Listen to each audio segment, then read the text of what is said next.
Hello students, good morning. Gayatri Vidya Mandir के online class में आपका हार्दिक स्वागत है। बच्चों, आज अपन 12th क्लास की ज्योग्राफी की बात करेंगे, जिसके अंतर्गत ये पढ़ने का प्रयास करेंगे कि भाई मानव भूगोल का विकास कैसे हुआ। ह्यूमन ज्योग्राफी जो अपन 3 वीडियो इससे पहले भी बना चुके हैं, जिसके अंतर्गत मानव भूगोल का विकास और मानव भूगोल की प्रकृति, उसका विषय क्षेत्र, काफ़ी सारे टॉपिक्स पे अपन चर्चा कर चुके हैं। आज अपन बात करेंगे, आज का अपना जो टॉपिक है वो है मानव भूगोल का विकास। इसका एक वीडियो मैंने पहले भी बनाया है, जिसमें मानव भूगोल के समय के अनुसार प्राचीन काल में जो विकास हुआ है उस विकास की बात अपन ने उसमें कर ली है। मानव भूगोल का विकास।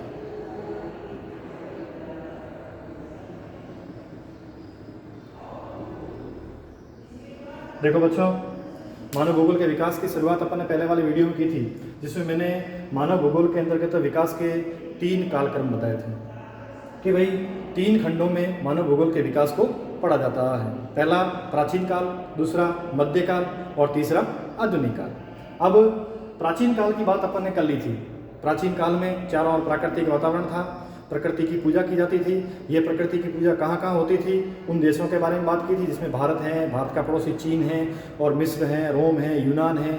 इन देशों में प्रकृति की पूजा की जाती थी। यहाँ के लोगों पर प्रकृति का प्रभाव था और मानव और प्रकृति के बीच में किस किस प्रकार से अन्योन्य क्रिया होती है उसका जिक्र प्राचीन वेदों में, ग्रंथों में विभिन्न प्रकार से अलग अलग तथ्यों के रूप में, अलग अलग भूगोलवेताओं के अंतर्गत या अलग अलग जो विद्वान थे उन्होंने अपने अपने वेदों में, अपने अपने ग्रंथों में या अपने अपने द्वारा लिखी हुई विभिन्न प्रकार की बुकों में अलग अलग प्रकार से परिभाषित करके और उसका जिक्र किया है। जिसमें मुख्य रूप से अपन ने बात की थी थेल्स की और एक एनेक्सीमेंडर की।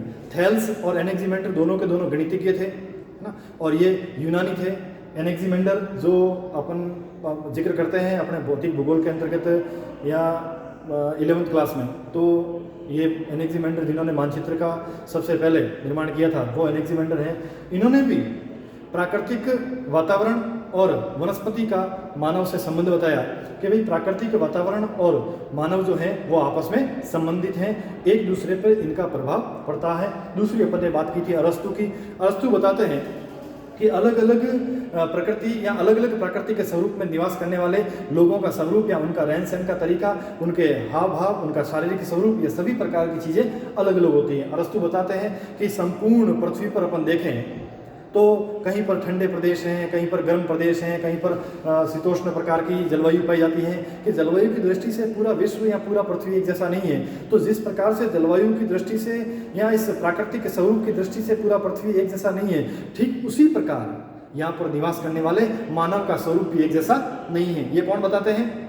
ये अरस्तु बताते हैं। अरस्तु ने बताया था कि भाई गर्म प्रदेशों में निवास करने वाले लोग जो हैं वो कैसे होते हैं, आलसी प्रवृत्ति के होते हैं और चिंतनशील होते हैं। मतलब उनकी प्रवृत्ति आलसी प्रवृत्ति की होती है, लेकिन सोचने की शक्ति उनकी अधिक होती है। जबकि ठंडे प्रदेशों में निवास करने वाले लोग कैसे होते हैं, बहादुर होते हैं, बहुत ही बहादुर प्रवृत्ति के होते हैं, लेकिन उनमें सोचने की या जो चिंतनशील की स्थिति है वो बहुत ही कमजोर होती है। ये जिक्र अपन ने इससे पहले वाले वीडियो में कर दिया था। जैसे कि अपन इसमें ठंडे प्रदेशों की बात करें, जैसे कनाडा है, यूरेशियन देश हैं, जैसे इंग्लैंड है ना, अफ्रीका है, दक्षिणी अफ्रीका है, इसके अलावा ऑस्ट्रेलिया है।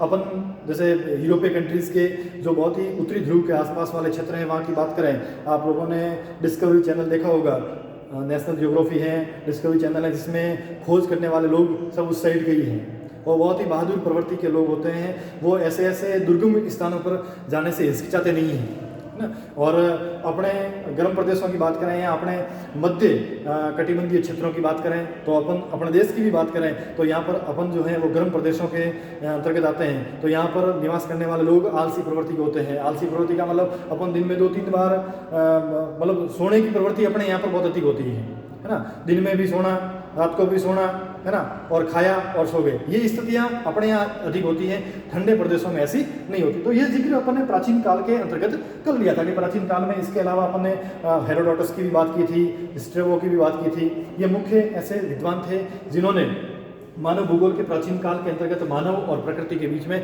किस किस प्रकार से समायोजन है उसका जिक्र किया था। देखो बच्चों, आज अपन बात करेंगे इससे आगे मध्यकाल।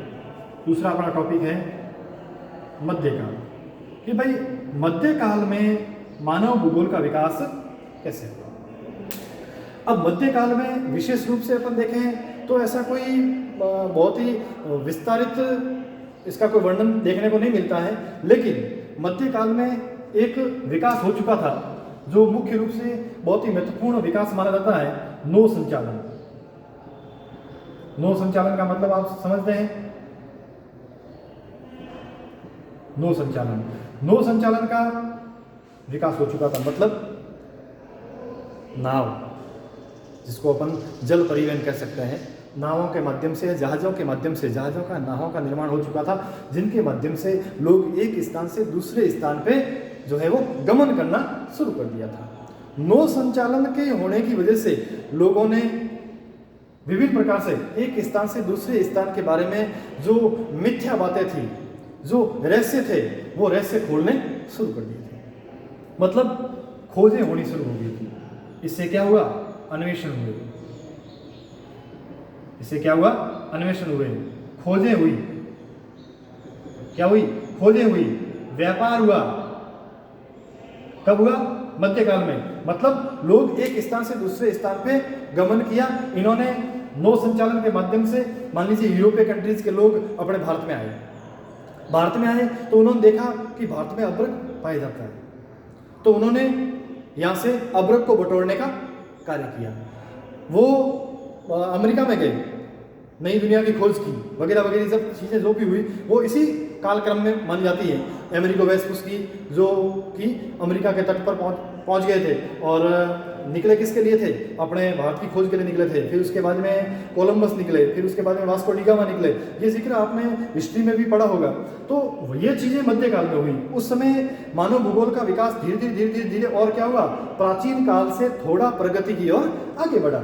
अब नौ संचालन होने की वजह से लोग एक स्थान से दूसरे स्थान पे गमन करने की वजह से अलग अलग जगह पे अन्वेषण हुए, खोजें हुई, अलग अलग प्रकार से लोगों ने व्यापार करना शुरू किया और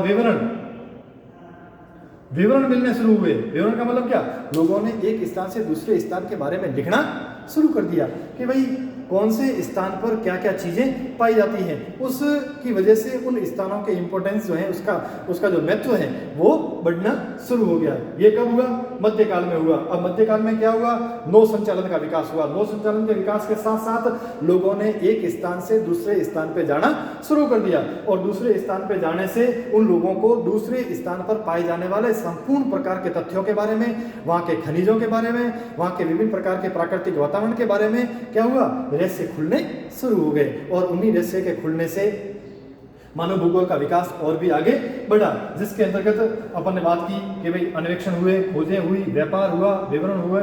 इसके अलावा उपनिवेशीकरण भी हुआ। क्या हुआ, उपनिवेशीकरण। उपनिवेशीकरण से आप समझते हैं, उपनिवेशीकरण का मतलब क्या है।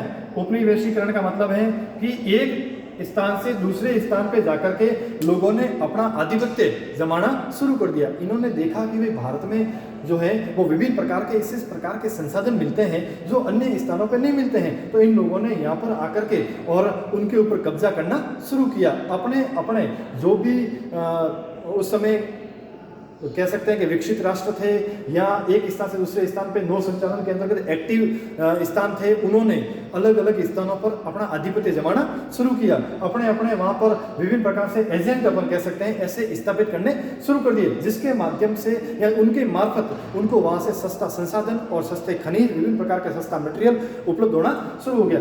ये चीज़ें कब हुई, मध्यकाल में। अब ऐसा होने से उपनिवेशीकरण हुआ। उपनिवेशीकरण के साथ साथ दूसरा था व्यापार। अब व्यापार और उपनिवेशीकरण, इन दोनों ही स्थितियों में लोगों ने एक स्थान से दूसरे स्थान पर जाने के लिए जिज्ञासाएं जो है वो इनकी और अधिक जो है जगनी शुरू हुई, जिसके साथ साथ महत्वपूर्ण स्थान रहा किसका, अन्वेषण, खोजों का और विवरण का। ये इनके माध्यम से इनको पता चला कि कौन से स्थान पे अपने को जाना है और कौन से स्थान पे जाने से अपने को क्या क्या फायदा होगा। ये कब हुआ, इस मध्यकाल में। अब देखिए इसके साथ साथ मध्यकाल में जो है वो प्रादेशिक विश्लेषण, एक शब्द और आता है प्रादेशिक विश्लेषण। प्रादेशिक विश्लेषण पर जोर दिया गया। प्रादेशिक विश्लेषण का मतलब क्या, अब ऐसी स्थिति में जब ये विवरण और ये चीज़ें होनी शुरू हुई, खोजें होनी शुरू हुई, अन्वेषण होने शुरू हुए, तो ऐसी स्थिति में क्या हुआ, अलग अलग विश्व के स्थानों को अलग अलग प्रदेशों में बांट करके और उनका विश्लेषण करना शुरू कर दिया। अलग अलग प्रदेशों के बारे में प्रादेशिक स्वरूप निकल करके सामने आए। तो ये सब कब हुआ, मध्यकाल में हुआ। देखो मुख्य क्या है, नौ संचालन, अन्वेषण, खोजें, व्यापार, विवरण, उपनिवेशीकरण और प्रादेशिक विश्लेषण, ये संपूर्ण प्रकार की चीजें जो हैं ये कब हुई, मध्यकाल में। तो इन सभी प्रकार की चीजों पर मध्यकाल में जोर दिया गया, प्रादेशिक विश्लेषण पर जोर दिया गया और अन्वेषण और खोजों पर जोर दिया गया। और मुख्य चीजें क्या, मुख्य चीज क्या थी, मुख्य चीज थी नौ संचालन। अब इसके बाद में तीसरा जो और इसका विकास का जो काल आता है वो आता है आधुनिक काल। कौन सा आता है, आधुनिक काल। अब देखिए आधुनिक काल में मानव भूगोल का विकास कैसे होगा। आधुनिक काल में मानव भूगोल के विकास के क्रम को आगे बढ़ाने के लिए बहुत ही विकसित राष्ट्र में सबसे पहले जो नाम आता है वो नाम आता, वैसे इसका कालक्रम माना जाए तो ये 20वीं सदी में या 20वीं शताब्दी का जो समय है वो इसका माना जाता है। लगभग अपन 20वीं शताब्दी का समय कह सकते हैं 1990 से 1999। 1990 से 1999 तक जिक्र हुआ संपूर्ण प्रकार से मानव और प्रकृति के बारे में, वो आधुनिक काल का विकास क्रम कहलाया। अब इस कालखंड के अंतर्गत मानव भूगोल ने किस प्रकार से विकास किया है, जिसमें विकास के क्रम को आगे बढ़ाने के लिए सबसे महत्वपूर्ण जो नाम आता है वो पहला नाम आता है जर्मनी का। किसका आता है, जर्मनी का। अब देखिए जर्मनी जो है, जर्मनी के अंतर्गत अपन ने पहले ही पढ़ा जर्मनी के भूगोलवेताओं का रेडजेल, ये नाम अपन ने शुरुआत में पढ़ा था। मानव भूगोल, आधुनिक मानव भूगोल के जनक रेडजेल, जिन्होंने एक बुक लिखी थी एंथ्रोपोज्योग्राफी, जो कहाँ के थे, जर्मनी के थे। तो आधुनिक मानव भूगोल में जो विकास करने, मानव भूगोल का विकास करने के अंतर्गत जो मुख्य श्रेय जाता है वो सबसे पहले किसको जाता है, जर्मनी को जाता है। इन जर्मनी में रेडजेल के साथ साथ और कौन थे, रिटर, एक नाम आता है रिटर। दूसरे और कौन थे, हम्बोल्ट, कौन थे, हम्बोल्ट। और कौन थे, फ्रोबेल, क्या नाम आता है, फ्रोबेल, ठीक। और फ्रोबेल के बाद में थे पेशेल और एक थे रिच्टोफेन। रिच्टोफेन, ये मुख्य 6 ऐसे भूगोलवेता हैं जो कहाँ के थे, जर्मनी के थे, जिसमें रेडजेल का नाम तो आपने शुरुआत में सुना हुआ है। इसके अलावा रिटर और हम्बोल्ट, ये भी आधुनिक भूगोल के जनक माने जाते हैं। फ्रोबेल, पेशेल और रिच्टोफेन, इन्होंने भी जर्मनी में आधुनिक जो मानव भूगोल है इसके विकास के लिए विभिन्न प्रकार के अपने विचार रेडजेल के समर्थन में दिए थे। अब देखिए रेडजेल के बाद में, जर्मनी के बाद में दूसरा आता है फ्रांस। हाँ, फ्रांस में मुख्य रूप से अपन जिस भूगोलवेता की बात करते हैं तो वो आते हैं ब्लास। क्या नाम है, ब्लास। इन ब्लास के बारे में अपन पहले बात कर चुके हैं। इनका पूरा नाम है विडाल लीला ब्लास, जो फ्रांसीसी थे और इन्होंने इन्हीं रेडजेल के द्वारा जो निश्चयवाद या नियतिवाद के बारे में जो बात की थी उसका अपोजिट या उसके विपरीत एक ऐसी विचारधारा का प्रतिपादन किया था जिसका नाम था संभववाद। ये संभववाद के प्रवर्तक माने जाते हैं या संभववाद के संस्थापक इनको कहा जाता है विडाल लीला ब्लास। इन ब्लास के अलावा एक और थे जिनका नाम था ब्रूम्स, इसका जिक्र भी अपन पहले कर चुके हैं जीन ब्रूम्स के रूप में। इसके अलावा एक थे डी मार्टोनी, डी मार्टोनी। इसके अलावा डिमांजिया,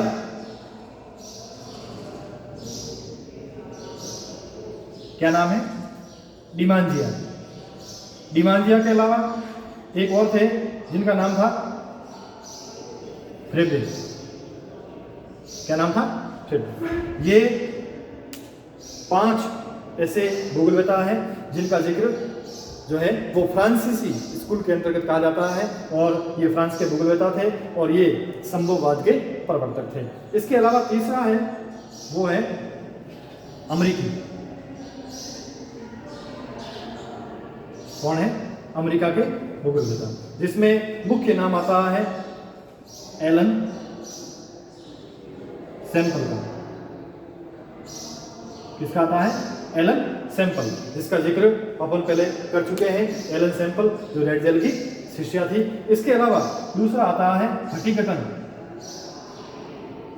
हटिंगटन, इसकी बात भी अपन पहले कर चुके हैं। इन्होंने भी जो है वो मानव भूगोल के अंतर्गत दो प्रकार से मानव भूगोल के विचारधाराओं का जो है वो प्रतिपादन किया था। इसके अलावा अपन बात करते हैं, वो आते हैं कार्ल शोवर। ये भी अमेरिकी थे। इसके अलावा ईसा बोमेन। ईसा बोमेन ये भी क्या थे? ये भी अमेरिकी थी। इन्होंने भी निश्चयवाद का जो है वो समर्थन किया था। ठीक, ये और इसके अलावा अमेरिकी में एक और मुख्य नाम आता है जो है ग्रिफिथ टेलर।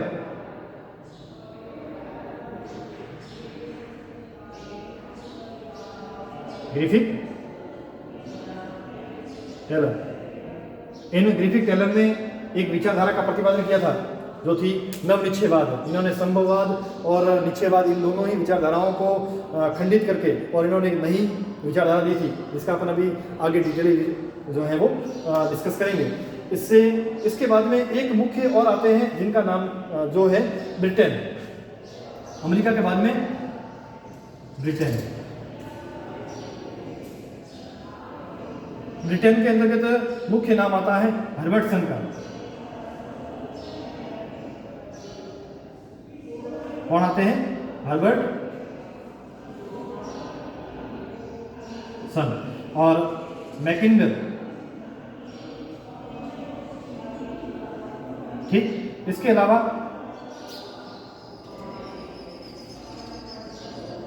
रॉक्सबी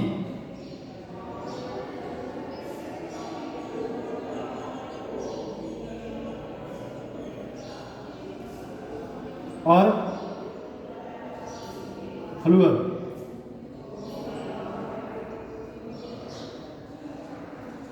ये थे ब्रिटेन के भूगोलवेता।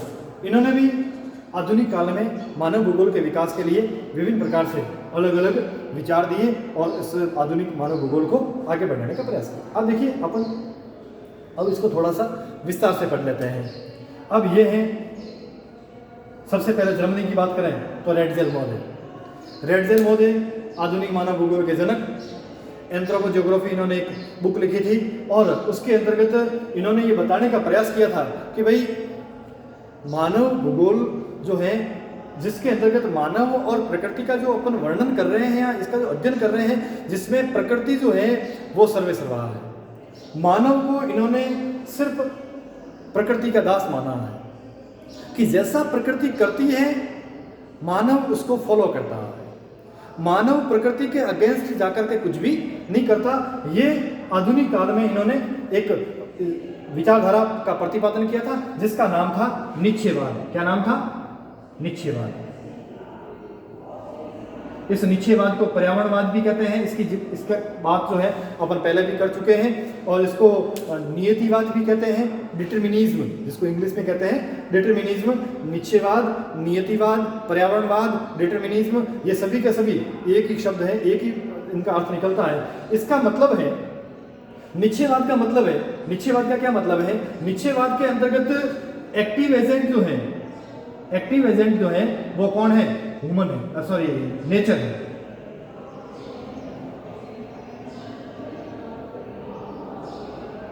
कौन है? नेचर। और पैसिव एजेंट जो है वो कौन है? ह्यूमन है। ये कौन मानता है? रेडजेल मानता है।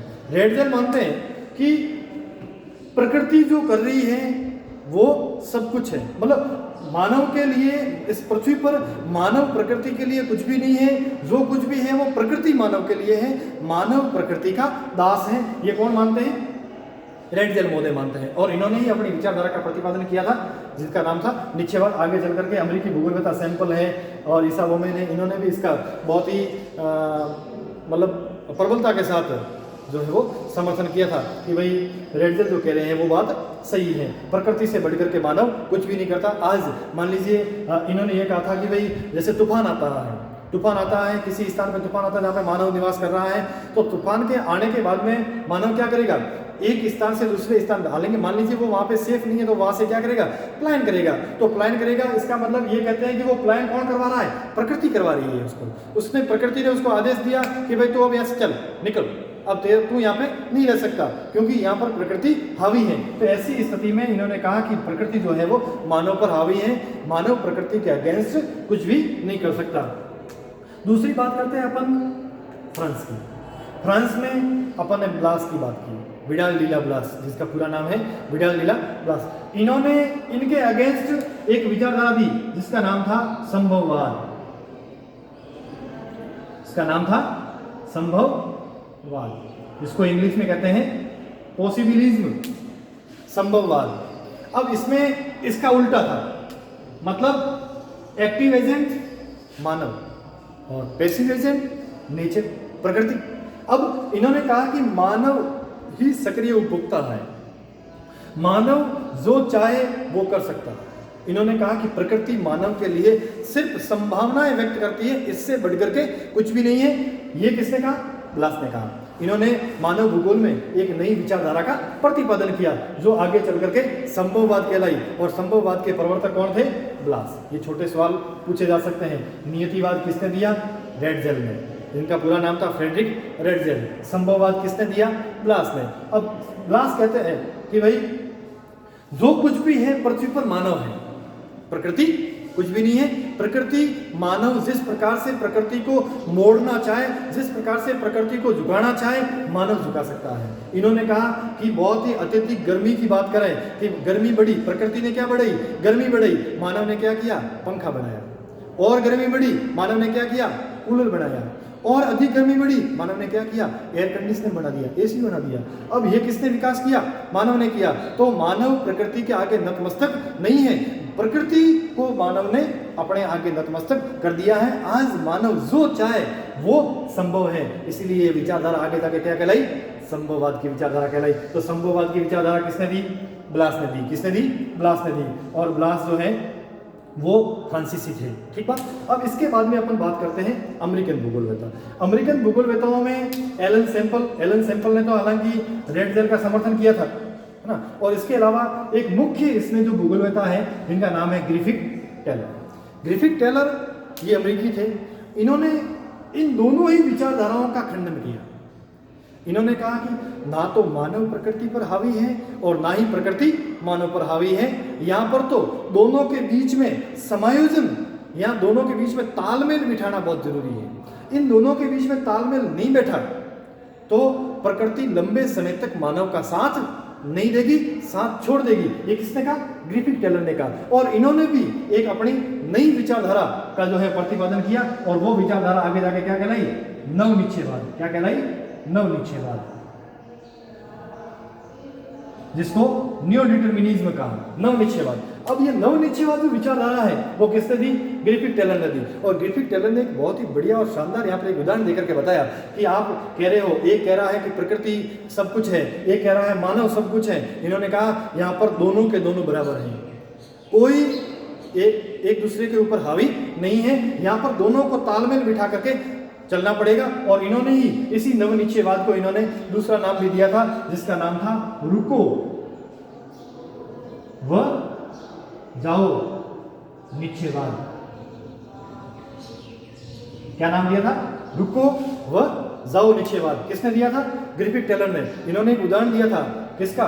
ट्रैफिक सिग्नल का, कि भाई अपन बाजार में जब गमन करते हैं या वाहन लेकर के जब अपन सिटी में निकलते हैं तो उस समय ट्रैफिक सिग्नल दिखता है जिसमें 3 लाइट होती है ना, एक रेड, एक येलो और एक होती है ग्रीन। अब देखिए, लाल क्या कहता है, रुको। येलो क्या कहता है, तैयार हो जाओ। और हरा क्या कहता है, जाओ। इसी प्रकार जिस प्रकार से वहां पर कोई दूसरा नहीं होता, बस यही सिंबल होता है, और इसी सिंबल का जो है वो इसी सिंबल को फॉलो कौन करते हैं, संपूर्ण प्रकार से उसी ट्रैफिक के अंतर्गत चलने वाले मानव उसको फॉलो करते हैं। कहने का मतलब ड्राइवर क्या करता है, इन जो है सिग्नल को फॉलो करता है। अब यदि सिग्नल को फॉलो करके और चलता है तो वो लंबे समय तक ड्राइव करता है और सेफ चलता है। और यदि इस सिग्नल को तोड़ने का प्रयास करता है तो क्या होता है, या तो एक्सीडेंट होगा या फिर उसका चालान कटेगा। नुकसान हुआ किसको हुआ, तोड़ने वाले को। तो अब यहां पे क्या है, प्रकृति एक ट्रैफिक सिग्नल है जो क्या करती है, सिर्फ संकेत देती है। और उन संकेतों को यदि फॉलो मानव ने नहीं किया तो क्या होगा, वो प्रकृति उस मानव को प्रत्युत्तर देगी, मतलब मानव को नुकसान होने वाला है। जिस प्रकार से यहाँ पर कार ड्राइवर को नुकसान होगा, ठीक उसी प्रकार वहां पर किसको नुकसान होगा, मानव को नुकसान होगा। तो मानव को क्या करना है, प्रकृति के साथ में समायोजन बना करके रखना है। यदि वो प्रकृति के साथ में समायोजन बना के नहीं रखता है तो वहां पर नुकसान में कौन रहेगा, मानव रहेगा। ये किसने कहा, ग्राफिक टेलर ने। और इन्होंने ही कहा कि प्रकृति और मानव दोनों ही आपस में समायोजित होकर के और यदि चलेंगे तो लंबे समय तक इनका प्राकृतिक साथ रहेगा, नहीं तो प्रकृति साथ छोड़ देगी। ये मुख्य रूप से तीन विचारधाराओं का जो प्रतिपादन है वो आधुनिक काल में मानव भूगोल के अंतर्गत माना जाता है, जिसमें अपन ने सबसे पहले बात की निश्चयवाद, जिसके बाद में बात की संभववाद, और तीसरी बात की अपन ने नवनिश्चयवाद। इन तीनों ही विचारधाराओं को आपको समझना बहुत ही जरूरी है। आधुनिक मानव भूगोल के अंतर्गत इन अलग अलग विचारकों ने अलग अलग प्रकार से अपनी अपनी विचारधाराओं के माध्यम से मानव भूगोल का विकास किया। यह मानव भूगोल के विकास क्रम के अंतर्गत मुख्य रूप से तीनों काल अपने समाप्त हो गए। अब इसके बाद में एक एनसीईआरटी के अंतर्गत मानव भूगोल के विकास क्रम की या विकास की प्रक्रिया की एक सारणी दी हुई है, जो मैं आपको नेक्स्ट वीडियो में सारणी बना करके और व्यवस्थित तरीके से समझाऊंगा। इससे पहले आप इसको नोट आउट कर लें, और इसमें यदि आपको कोई समझ में नहीं आया है तो अपने गायत्री विद्या मंदिर का ग्रुप बना हुआ है, जिसमें आप मैसेज के माध्यम से या डायरेक्ट पर्सनल मुझे मैसेज के माध्यम से आप डिस्कस कर सकते हैं कि भाई यदि कोई टॉपिक समझ में नहीं आया तो। Thank you.